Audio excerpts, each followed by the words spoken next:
My guest today is Helen Brocklebank. Helen is the CEO of Walpole British Luxury. Now, Walpole promotes, protects and develops the business of British luxury brands. They've got over 250 brands represented within their umbrella. And something about British luxury that I think we can really borrow from is how do they pioneer such excellence, such creativity and such longevity in their products. Let's dive in and see what we can learn from the luxury spaces from Helen's wealth of experience. Helen, welcome to the Extraordinary Leader podcast. How are you doing today? I'm good. Thank you very much for having me. I was admiring your shirt. We were just talking about it before, but can you just tell the audience about it? Because it's just so cool and I love the story. It's a very bold pattern shirt by a designer called Sabrina Savage, who has been going for 10 years. She was a pupil of Alexander McQueen. She's an artist that uses shirts or trousers or scarves as her canvas, and she draws the most exquisite birds and animals and other designs over a period of 6 weeks and then transmits them onto a piece of clothing. So you're kind of a walking piece of art. I mean, I think if you think of the artistry of a Hermes scarf, she's absolutely, to me, the British Hermes. And it makes me feel amazing every time I put it on. I'm going to be Googling that straight away after this podcast. Let's dive in. So what does extraordinary leadership mean to you? The most important thing I think about extraordinary leadership is that you need to focus on your strengths. So within that, the role of a leader, kind of mission, purpose, culture, mission, vision, purpose and culture. It's got to be about strengths, understanding yourself first, your strengths, your values, and being able to really lean into those. And it's something that I see the great privilege of my job as the CEO of the only organisation in the UK that looks after British high-end luxury brands is that I get to spend a lot of time with 250 British, CEOs of British brands. And there is something I see in them that I think typifies why luxury is so successful in this country, why it's had that 81 billion pounds it's worth, Dolly, 69% growth in the last 5 years. And thinking about how difficult those years were, it's because there's always a kind of relentless quest for perfection. I see in those leaders. There is always a creativity. There is always a sense of real purpose. So, I mean, that transmits itself in quite obvious ways, like a kind of real focus on sustainability. Or as Christina Blarnick, who's the CEO of Manolo Blahnik, says, I don't have a 3-year plan, Helen, I've got a 300-year plan. Or there's a beautiful furniture company in Lincolnshire called Matthew Cox who have a 100-year guarantee for their pieces. I mean, that's way beyond their lifetime.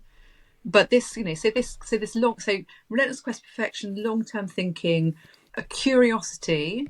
So always looking to everywhere you are, everywhere any of those CEOs are going, they're always looking for a new idea or kind of new input, kind of that kind of creativity. And then the last thing is that I never ever hear any one of those CEOs saying we can't. I always, when things become impossible, they say, well, how can we? Yeah. How can we do this? And so that, I think, it really is the great privilege of my life and certainly my career to spend that time with those kinds of leaders and hearing those kinds of qualities. So extraordinary leadership is those things. That's really, it's a really fresh and fun way of thinking about extraordinary leadership, because obviously you're in a specialist sector space of luxury, but some of those things are really transferable. And before we dive into that, I'd just love to know, how did you get into your role as CEO of Walpole? I'd honed an interest in an interest and a kind of passion for luxury by I spent 10 years working at over Harper's Bazaar's various different products, magazine, website, social, that kind of stuff. And also Esquire. So I really knew the international brand, the international landscape, and also the luxury consumer through my work on Harper's Bazaar. And I really knew British luxury brands because they tend to be quite male-focused, kind of cars, whiskies, beautiful, kind of handmade shoes, handmade suits, all that kind of stuff through Esquire. So I had a good grounding in luxury. And then I ran my own business doing content for luxury brands. I'd always wanted to run my own business, and I kind of, achieved my great ambition. And then I got a call for this role completely out of the blue. I knew Walpole. I'd been a member of it when I was at Harper's Bazaar and Esquire. And what they wanted actually was somebody that really understood the sector, but could also run a small business. So, I mean, there were many other reasons why it was helpful. It felt like my career had been an apprenticeship for this job. Wow. That's amazing. And I mean, spoiler alert, but can you just tell me the funny story? Because you didn't finish telling me earlier and I want people to listen. So when you were asked about your hero, just go. You go. So I really, really wanted this job. I knew that I could do it. And I had, and I seem to have, I think I had about 7 interviews with the chairman, with the whole board.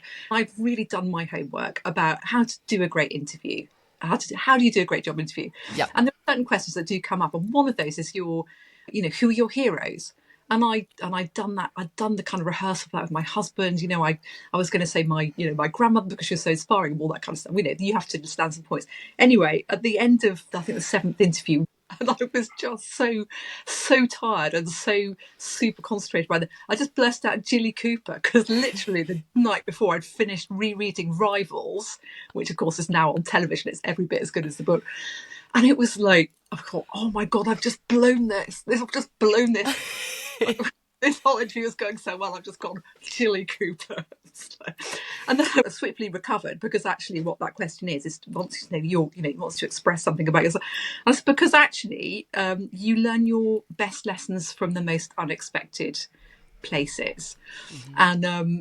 And I do think that's true. And I was very interested to hear about your book, which does go to those unexpected examples of leadership. Because what Jilly Cooper does is she's an absolute master in creating character, in understanding motivation, in understanding people's ambitions. Yeah. And I think that reading fiction is an act of empathy. You have to understand other people's, if you're going to be a good leader, you have to understand people's viewpoints. Where are they? Where are they around the table? What's brought them to this? What's their ambition? What's their agenda? All those things. And I think a lifelong love of all kinds of fiction, I love a bit of highbrow stuff, but I very, very much love Jilly Cooper, was because it teaches you to think very hard about character, what makes people tick. And so, although it was a stupid random answer to a big question, it actually made me focus in that interview on the things that were really important, the values that were really important to me. Do you know, you've just said something really brilliant that I think you're absolutely bang on. Reading fiction takes you into a place of absolute emotional intelligence, of understanding human behaviour and motivations. I have a friend who's a very successful novelist. She's one of my most perceptive friends when it comes to human dynamics and people problems, because she studies it as she's an author and a ghostwriter and writes in her own name, and has a real understanding of tension points, inflection points with character study. I think that's a really interesting discipline for people in leadership if they want to up their emotional intelligence. To read Rivals, but to read, yeah, everyone needs to go read Jilly Cooper. That's the kind of extra from this session.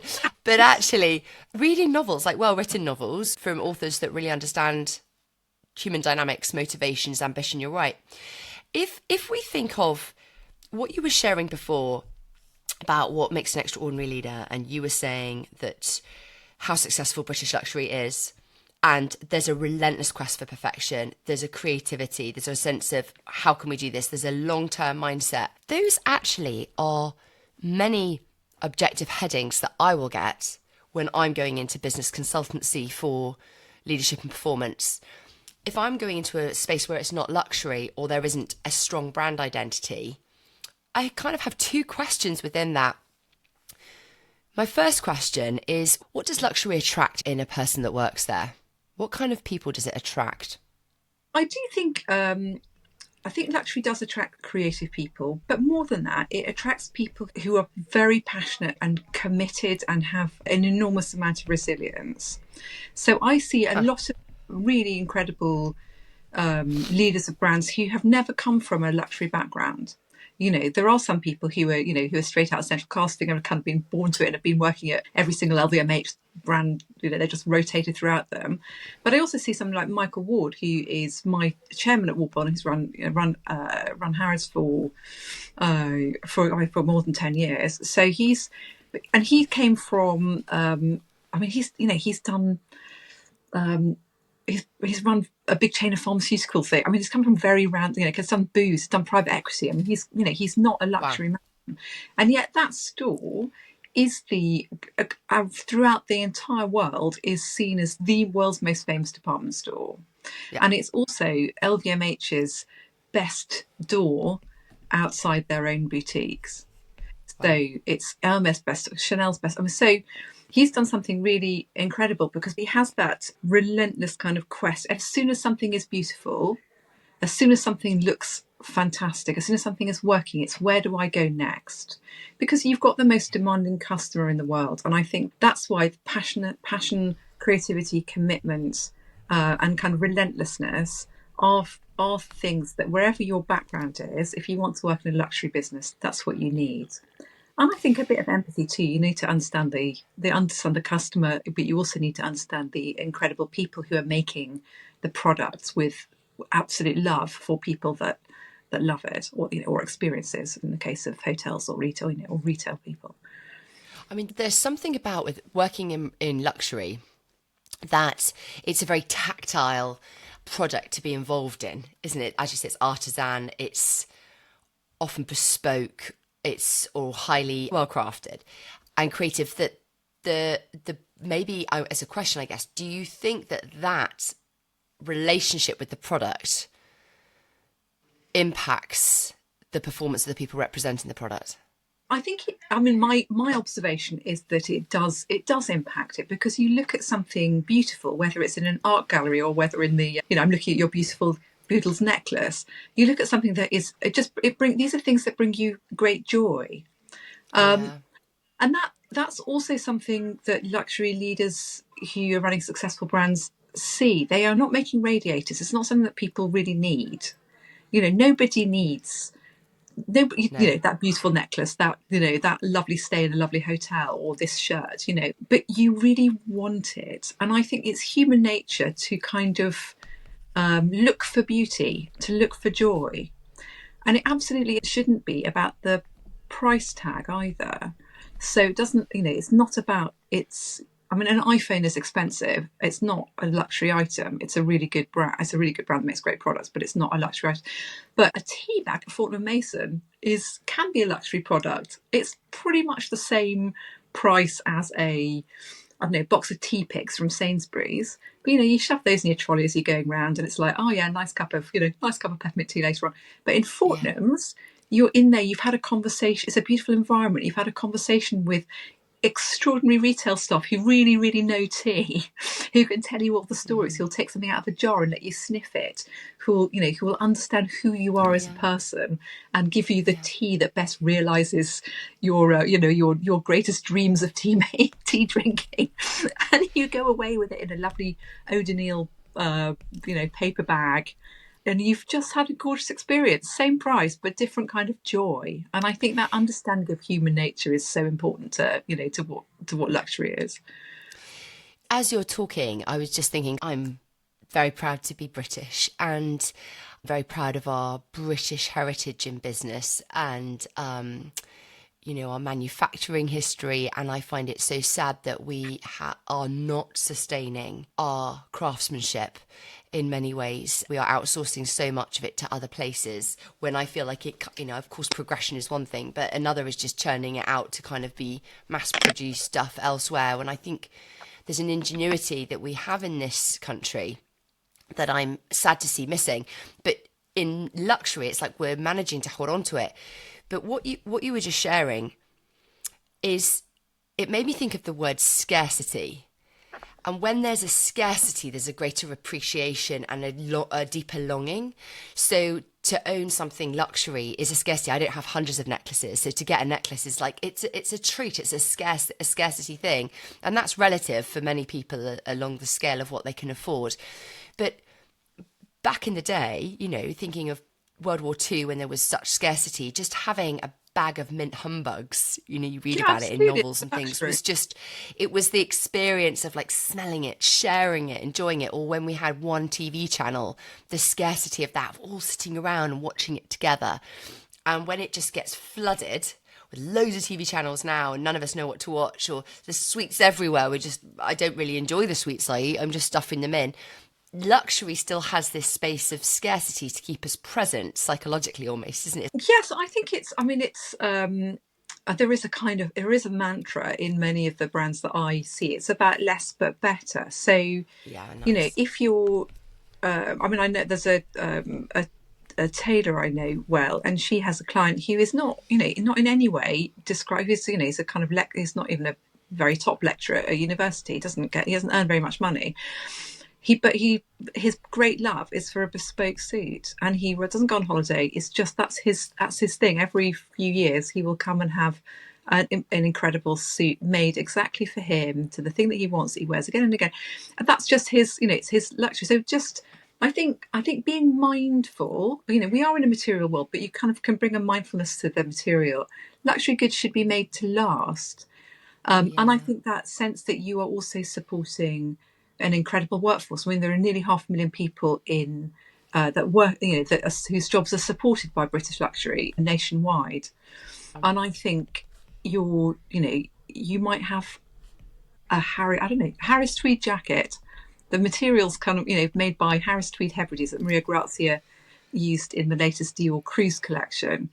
That mill there in the beautiful islands is so exquisite. Supports incredible joy. Supports because it's basically the original home working. All Harris tweed needs to be woven in people's homes. But you're also supporting the farmers in Yeah. in the lowlands of Scotland who breed the Cheviot sheep. I mean, it's just, and then right into maybe if the tailor, if it's had it made by a Savile Row bespoke tailor. So, or you're supporting Maria Grazia at Dior. I mean, I don't know. Yeah. So I think that ecosystem's important, but it's about mindfulness. We can't do mass production in this country because we live in a global world and we cannot compete on price. And No. arguably, in a world where there is too much of everything, competing on price is, you have to then compete on quality.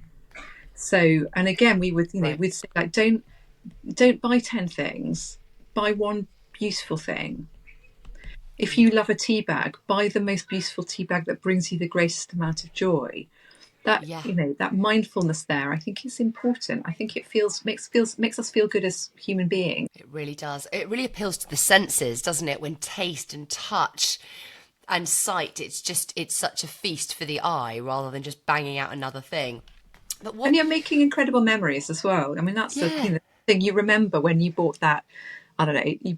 You had got a great promotion and you'd saved up some money and you went and bought a special watch or something. I mean, or you're you right.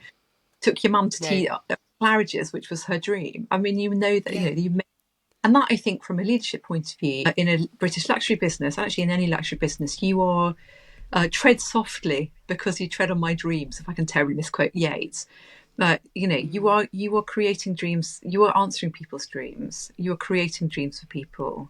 You're making their lives rich and fulfilled, and everything that you do therefore needs to have that contract yeah. hold that contract in its hands. It's those significant, it adds a significant moment, like a punctuation mark. So I talk about in my book something called stolen moments, but there are these moments in life that you steal or snatch to really pack the moment into. And you have to be really mindful of it, but it's almost like a stolen moment, isn't it? It becomes a punctuation mark in your life of a memory, of an experience. It is an ultimate stolen moment to buy something beautiful I with the love that. experience. Yeah. What do you think? So just it's been really fun thinking about luxury in and of itself and touching on that. For the person, so say, we've got Fortnum and Masons being managed by someone, and then down the road on Oxford Street, we've got H&M or Arquette being managed by someone.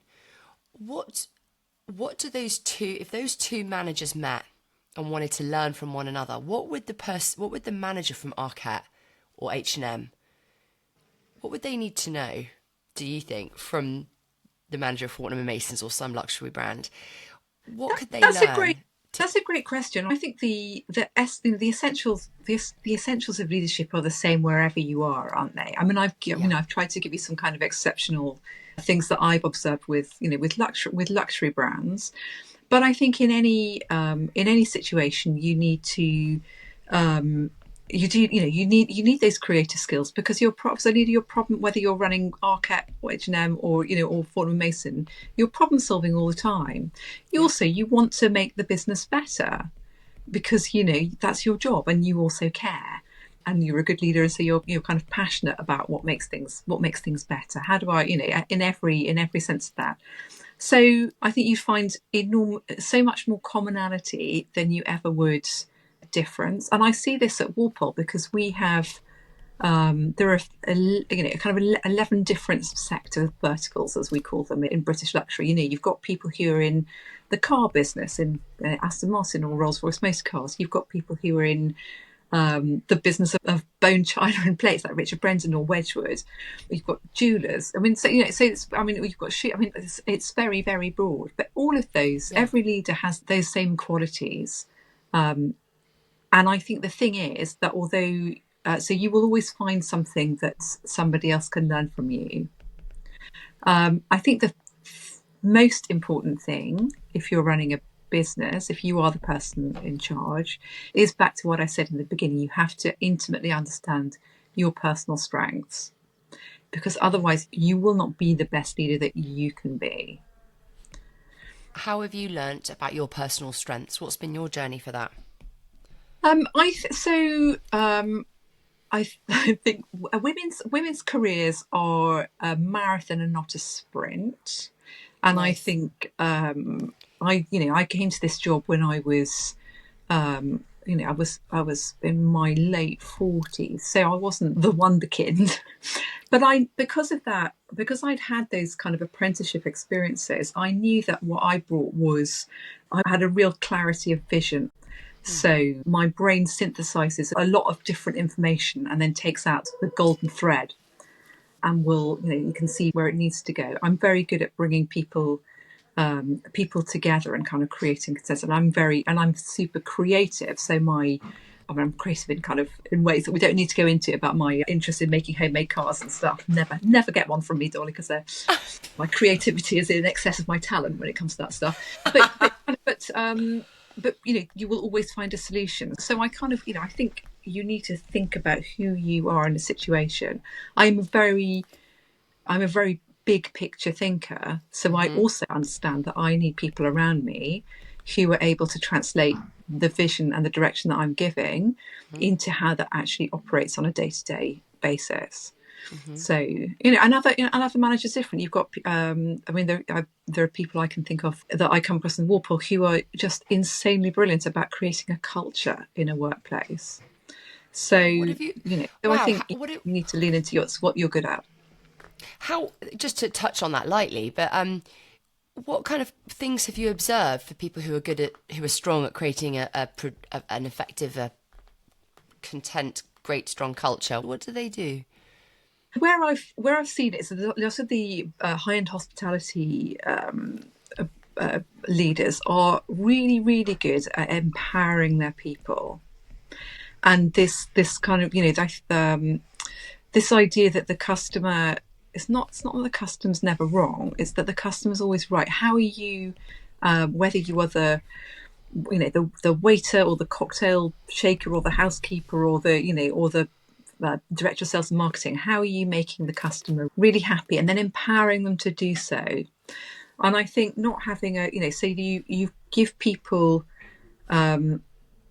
a sense of you've got a shared vision, but I think that's not getting in their way. And then also having a culture where there is, if something goes wrong, as things do, that it gets sorted out really, really quickly. But it's about sorting it out and not about blaming anybody. It's, again, that goes back to that earlier thing you said that you've observed in luxury, where it's just what a can-do attitude, isn't it? And rather than blame, it's an ownership space Yeah, entirely. because you need to move too quickly to. I mean, blame takes time. Why do that? Like fix what went wrong immediately, Yeah, learn what went yeah, wrong, and then just keep going forward. yeah. I mean, it's interesting. We're talking about. I had a conversation with a gentleman called Daniel Hume, who's an AI expert, on the pod a few weeks ago, and he was saying that talks about attachment theory, and I won't go into it now in too much detail, but there are 4 types of attachment theory from our childhood and how they actually they do play out in our adult life if we don't have self-awareness on it. And I'll put in the show notes for anyone listening a link to attachment theory understanding. I don't know if you know it, Helen, I but do. It's fascinating. it is. And actually, the things we learn in childhood play out in our adult relationships, of close relationships, but also in our work relationships. And I often feel that my work in performance spaces, in workplaces, are kind of mopping up quite a lot of childhood dysfunction, or mopping up quite a lot of educational dysfunction, because we weren't really ever taught at school how to have extreme ownership for our studies. We were just told, this is how you write an essay, this is how I want you to write an essay. And so we were like, yes sir, no sir, 3 bags full sir, and we just do it that way. We have these strict guardrails of how to present our creativity, present our sense of intellect, and it's very binary. And then we get into the workplace, couple that with attachment theory of being insecure with your attachment, avoidant attachment. So then you've got relationships, and we ask people to be creative, to have extreme ownership, to go for it, to use their initiative. And we're just not equipped. So we do kind of need therapy in those spaces as the world's changing, wanting Yeah, us to have more self-efficacy and agency, don't you think? I do think that's really true, and I think how do you? I mean, I've learned, I've understood myself over, but it's taken me. I mean, I understand myself, and but it's taken me a really, really, really long time. And like, how can you Right. fast that process for, for the people that are entering the business, because you need to understand what their strengths are and put them in the right, in the right roles so that they can deliver your, they can work. You can all work together as an entity to deliver the vision. So it is fascinating. And I think it's a harder time for leaders than it ever has been. I mean, the thing I really, really, really observe is that I love the title of your podcast, The Extraordinary Leadership, because it seems to me that has never been a requirement more than it is now. No. I So, know. And actually, though, the burden of that, because I'm quite provocative, and when I was launching the book, I did say, I've called my book, The Extraordinary Leader, but here's the paradox. I actually hate the word extraordinary leader. We're all doing our best. It's exhausting and be extraordinary. Like, all these superlatives that we're just shoving on each other. And so it's a provocative word on purpose, because actually I want to redefine it to say it's okay to be a leader that is just human and ordinary, not by any means average, but it's okay. That's why ordinary has a capital O. Like, my sense of myself, I'm an ordinary woman doing an ordinary life. I didn't get sprinkled with fairy dust to be extraordinary. No one does. It's the extra choices we make along the way. And like, even in luxury, be easy to just go, oh, well, it's easy for them. They just got luxury. It's just lovely. Well, no, there's these ordinary steps that have been taken to get it extra. In Tesco's even, you can go to different Tesco shops and have a totally different experience. exactly. But it will be to do with the leadership, that what extra choices are they making to the ordinary running of Tesco that make that store such a more peaceful, enjoyable experience than the one down the road, right? But you said that you had your finger on the pulse when you said we're only human, and it's that kind of, how do you recognize the humanity in yourself and the humanity in the people that you're dealing with, and also unlock as a human being the very best of yourself, and do that with humility and grace, and the getting the best from yourself and also getting the best from your people. There's nothing really more complicated than that, is it? It's so simple, but it's so not simplistic, right? Yeah. Yeah. Yeah, people are under a lot of pressure, aren't they? I mean, we've had a lot is asked of a leader, in that you have to, we've had Brexit, we've had the pandemic, the energy crisis, cost of living crisis, geopolitical disruption, policy decisions, all of which kind of disrupt the role of just trying to do your best for your company Yeah. on a daily basis. And I think Yeah. I like Matthew Syed's book Black Box Thinking, which I Oh, think he great. I haven't talks read it. about. It's a long time since I've looked at it, but he's it's kind of what we don't do or don't learn from our mistakes. So he uses the example of the aviation industry, or kind of like they're always information of accidents universally and transparently shared amongst global airlines. But he was also talking in a column about when you're faced with a crisis, it's human nature to narrow your perspective and focus on the granular problem confronting us. But actually, you can't. If you're a leader, whether you're, I don't know, flying an airplane or running a manufacturing business, high-end manufacturing business, you can't do that. And the number of crises that are thrown at everybody in charge of anything seems to be exponentially more kind of demented. And there's not just one; there's loads and loads and loads of them. It's like Basharad. So you need that kind of sides dual. I think he calls it dual thinking. Yeah. A dual focus. So you're simultaneously looking at, I don't know, how am I going to, my plane's about to crash, I'm an airline pilot, how am I going to land the plane? But also, how am I going to make the strategic, those strategic judgments. So you've got leaders who have to run their thinking in parallel. How am I fixing the current crisis and being flexible, agile, creative, and still bring people with me, but also kind of keep my eyes on the long term vision, because that's the success. That direction, that eye on the direction, is the success of the company. It's a beautiful way of putting it, the dual thinking, actually. So I talk about balcony views or burning buildings, and actually when we're in the burning buildings, it's actually quite addictive being there. It's like, great, tunnel vision, dung, dung, dung, problem, and actually our bodies quite like it because we feel alive and there's cortisol, and you do little tasks and like dopamine hit, boom, and it's adrenaline everywhere. It can be quite addictive.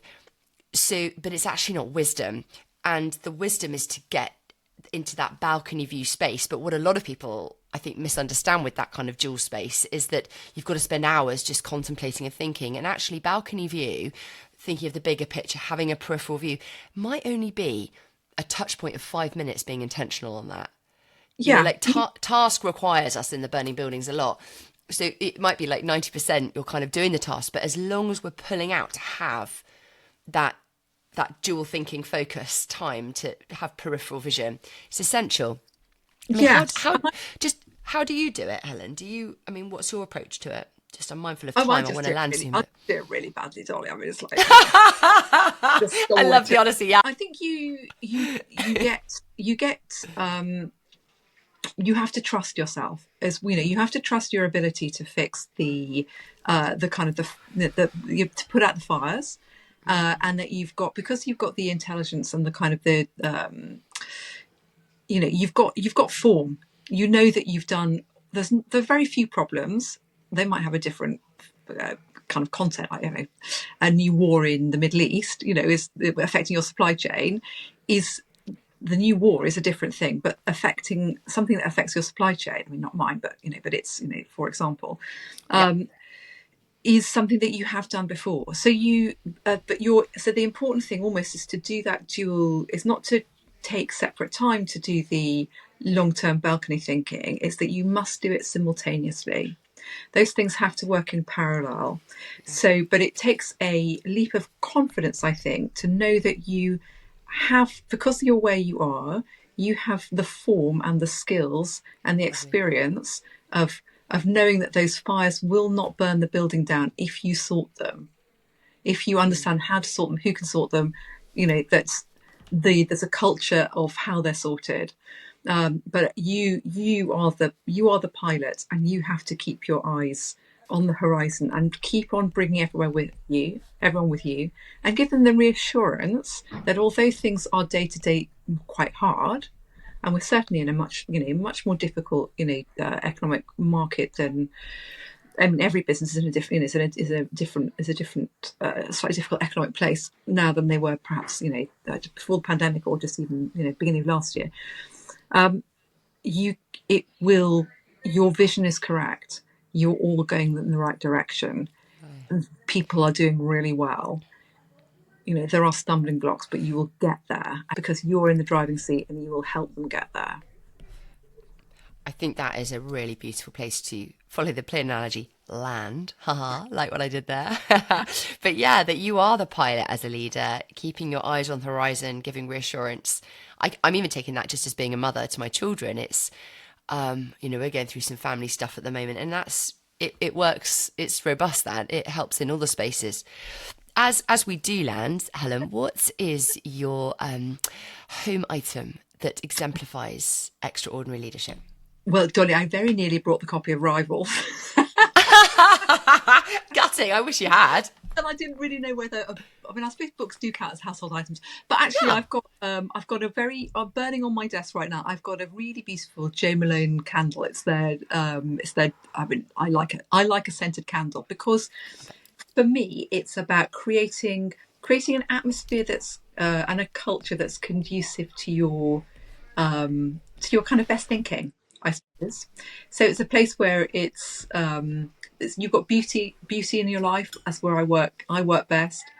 It's lucky enough to have that. But it's also there's a kind of meditativeness and a focus that is symbolised by the idea of burning a candle. So remember that things are about joy and pleasure. That we must enjoy what we're doing because we spend a lot of time at work, but also that things require focus and a little bit of meditative space, and that's what that candle does for me. And it's by one of Walpole's members, so it makes me keep my eye I think you're so I'm right. Serving. We love Jo Malone. I love that. You're right, and it's funny just having something that triggers smell is on a somatic level. It helps our bodies to neurologically get still and centered and present. I have a little essential oil in my handbag whenever I just feel a bit overwhelmed. I just smell it because it makes you present. Well, back to your thing earlier about the multisensory thing. If you engage all of your senses, then you are much more present, and it's and these things have more meaning. I love it. Helen, I've just so enjoyed this conversation. There's so many more things I want to ask, but we run out of time. But I'd love to have you on the show again. Thank you so much for your time and for joining us. Oh, thank you so much. The treat has been all mine. I have loved talking to you. It's been a joy. Thank you. Thanks, Helen.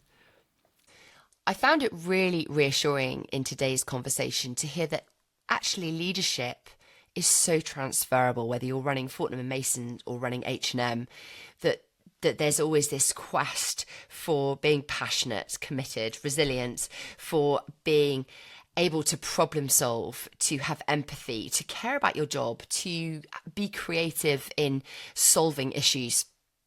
But in the luxury space, what I find that I really want to hold on to is this commitment to longevity, this commitment to excellence, this commitment to customer service.